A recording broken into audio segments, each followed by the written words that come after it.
Je te taille une pipe, la vengeance de Daniel Balavoine. Dans les colonnes de Paris Match, Guy Balavoine, le frère de Daniel Balavoine, s'est souvenu de la vengeance du chanteur contre Eddie Barclay. À l'occasion du 40e anniversaire de la mort de Daniel Balavoine, le frère du chanteur, Guy Balavoine, s'est confié dans les colonnes de Paris Match.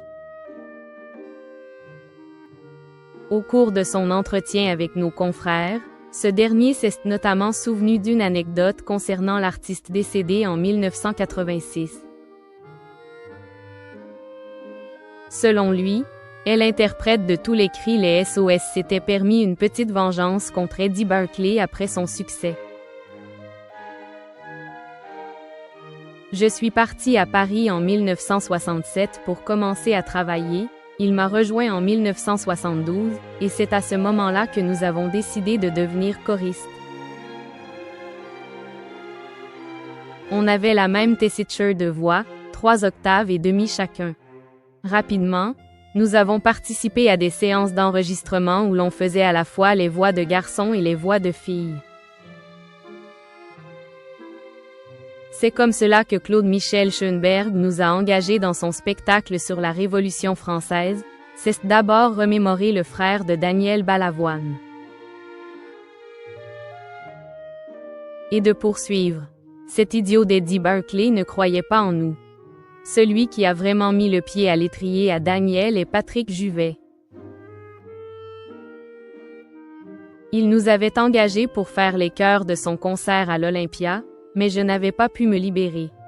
Daniel l'a fait seul. Juvet a tellement adoré sa voix qu'il lui a proposé de chanter sa chanson Couleur d'automne sur son album.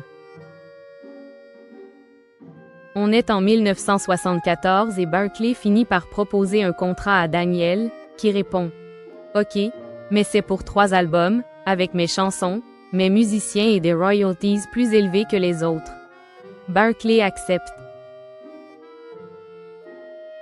Quand Eddie Barclay a vu que ça ne marchait pas, il est venu le trouver, une coupe de champagne à la main. Il faut que tu fasses du commercial. Daniel l'a regardé. D'abord, je fais ce que je peux, ensuite, je fais ce que je veux. Barclay l'a dévisagé. Petit con. Si un jour tu réussis, ce qui m'étonnerait, je te taille une pipe. J'étais choriste sur chacun de ses albums.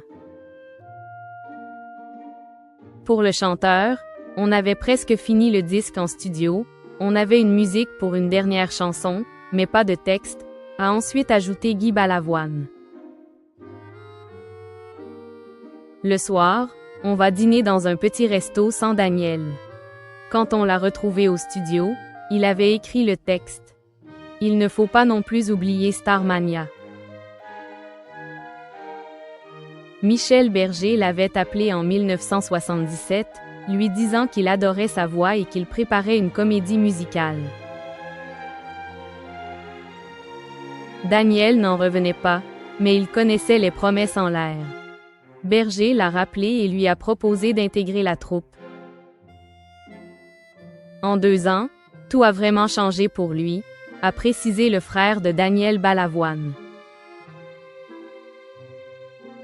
Et de conclure, il avait été convenu entre nous dès le départ qu'il ne pouvait pas être mon employeur. Et que je ne pouvais pas être son employé. Je ne pouvais pas être le grand frère en train de brailler derrière le petit. En studio, je touchais mes cachets à chaque séance, les enjeux n'étaient pas les mêmes. En revanche, j'étais dans les loges. Et je revois encore Eddie Barclay venir saluer Daniel après sa première à l'Olympia. Il était en peignoir. Quand le vieux s'est pointé, il a ouvert le peignoir. Vous pouvez y aller, Eddie. C'était gonflé, une sacrée histoire.